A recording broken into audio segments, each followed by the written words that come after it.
सरकारी जमीन पर घर बना है उसको ध्वस्त होना ही होगा, उसको कोई बचा नहीं। जो सत्ता के रसूख या राजनीति के रसूख का इस्तेमाल करते हैं, पहला प्रहार वही होना चाहिए। तो माननीय सम्राट चौधरी जी का यह घोषणा स्वागत योग्य है। टूटेगा सबका। माननीय मुख्यमंत्री ने ठीक ही कहा है, सरकारी संपत्ति पर अगर अवैध कब्जा है, कानून को अपने हाथ में लिया है, तो निश्चित रूप से उनके विरुद्ध कार्रवाई होगी। भी हो जाएगा, नहीं तोड़ने देंगे, और जिनको आना है वो आए, हम समझ लेंगे उनसे। हम अभी जमीन अधिग्रहण का भी काम कर रहे हैं। देखिए कुछ कष्ट तो होता ही है। शहरी हदबंदी कानून होना चाहिए। इस शहर के अंदर में इतना जमीन कैसे लोगों को हो गया है। और भी तो है मकान यहाँ पर, वो लोग नहीं नजर में आ रहा है, नहीं दिख रहा है। हम ही लोग 2-3 का मकान दिख रहा है यहाँ पे। कि तारापुर में मेरा भी घर है और मेरे घर के भी सीढ़ी को तोड़ने का काम प्रशासन कर रहा है। कि मेरा भी सीढ़ी टूटेगा।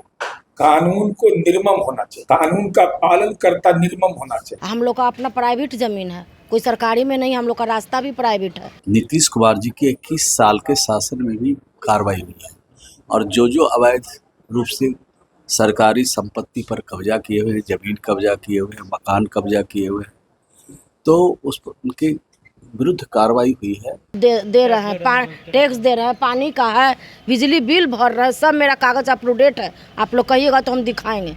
ये सब अन्याय वाली बात है। नमस्कार, संतोष की रिपोर्ट में आप सबों का स्वागत है। एक बात गौर कर रहे हैं कि नीतीश सरकार के इस कार्यकाल में सम्राट से ठीक पहले अतिक्रमण को लेकर एक नए तरीके का संदेश देने की कोशिश राज्य सरकार के द्वारा हुई थी, जिस पर कल सम्राट चौधरी ने मुहर लगा दिया कि मेरे घर के आगे बीसीडी है निकला हुआ, तो उसको तोड़ा जा रहा है।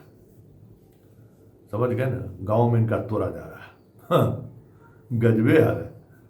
और उस बुलडोजर से तोड़ने की बात को लेकर जब जदयू से सवाल किया गया तो नीरज और श्रवण कुमार दोनों कहे कि ना, कानून का राज का तो मतलब यही है।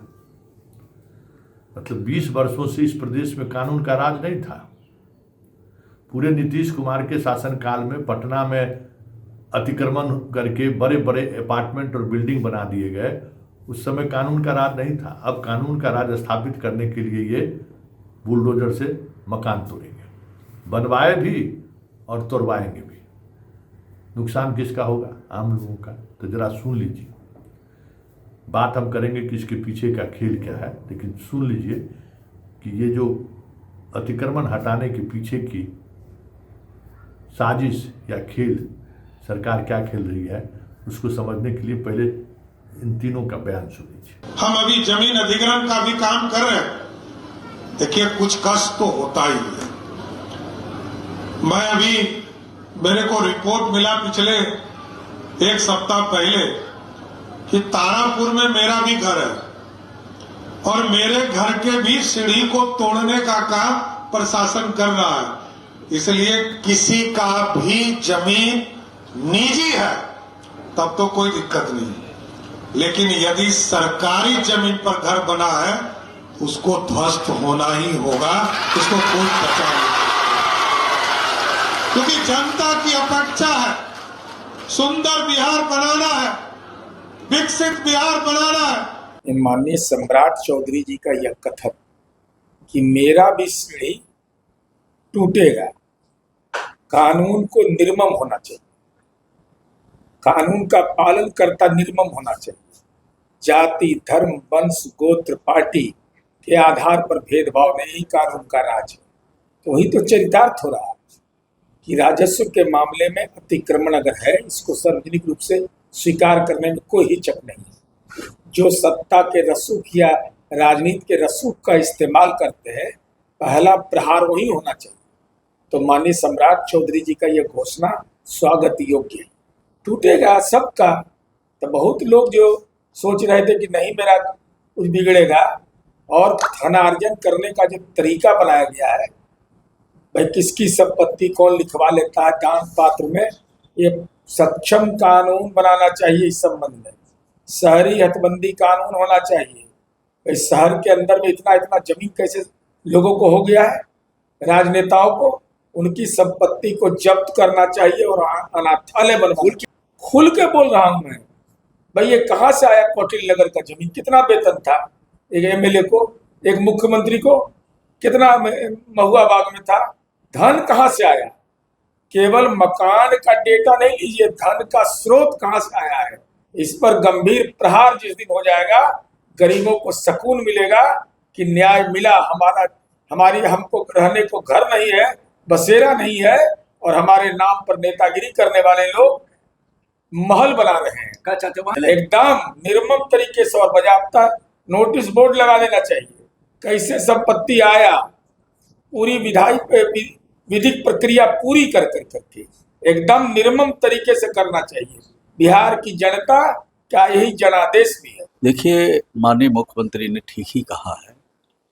सरकारी संपत्ति पर अगर अवैध कब्जा है, कानून को अपने हाथ में लिया है, तो निश्चित रूप से उनके विरुद्ध कार्रवाई होगी। और कार्रवाई कोई पहली दफ़ा बिहार में नहीं हो रही है। नीतीश कुमार जी के 21 साल के शासन में भी कार्रवाई हुई है, और जो अवैध रूप से सरकारी संपत्ति पर कब्जा किए हुए हैं, ज़मीन कब्जा किए हुए हैं, मकान कब्जा किए हुए हैं, तो उस पर उनके विरुद्ध कार्रवाई हुई है, और कार्रवाई चलती रहती है, कार्रवाई होना भी चाहिए। सुन लिए। अब हमारा संवाददाता आलोक गया है जिस इलाके में तोड़ने के लिए नोटिस जारी हुई है, 2 दिन बाद तोड़ा जाएगा। उस इलाके के लोगों का क्या कहना है, जरा ये सुन लीजिए। 2011 से 7 में ज़मीन ली है, 2007 में हम 12 से हम लोग का अपना प्राइवेट ज़मीन है, कोई सरकारी में नहीं। हम लोग का रास्ता भी प्राइवेट है, एनओसी भी पास करवाए, पटना नगर निगम का भी सब दे रहे हैं, टैक्स दे रहे हैं, पानी का है, बिजली बिल भर रहे हैं, सब मेरा कागज़ अप टू डेट है। आप लोग कहिएगा तो हम दिखाएंगे। ये सब अन्याय वाली बात है। इतना और बिल्डिंग उस सबको क्यों नहीं तोड़ा जा रहा है? यही हम लोग एक अपार्टमेंट पर क्यों ऐसा हो रहा है? और भी तो है मकान यहाँ पर, वो लोग नहीं नज़र में आ रहा है, नहीं दिख रहा है। हम ही लोग 2-3 का मकान दिख रहा है यहाँ पे। भी हो जाएगा, नहीं तोड़ने देंगे। और जिनको आना है वो आए, हम समझ लेंगे उनसे। जिनको आना, हाँ, कह रहे हैं कि मेरा भी घर टूट रहा है, तो आम लोगों का भी उनका तो सरकारी में है तो टूट रहा है, हम लोग का सरकारी में है जो तोड़ेंगे। जैसे आए हम उनसे फैसला करने के लिए तैयार हैं। तोड़ने नहीं दीजिए, नहीं, किसी भी हालत में नहीं तोड़, दाग लगाने भी नहीं देंगे। अब आके देखे दाग लगाने के लिए। तो आपने सुन लिया। अब जरा इस खेल को समझिए। ये वो इलाका है जो आज का मेरीन ड्राइव कहिए, गंगा पथ कहिए, और जो आप राजा पुल से जो इधर आते हैं, गांधी मैदान से ले लीजिए पूरा इलाका, जो गंगा के किनारे का जो मतलब तटबंध है, उसके अंदर का जो पुराना तटबंध के अंदर का जो इलाका है, उन सारे इलाके में जो मल्टी स्टोरेज बिल्डिंग बन के तैयार है।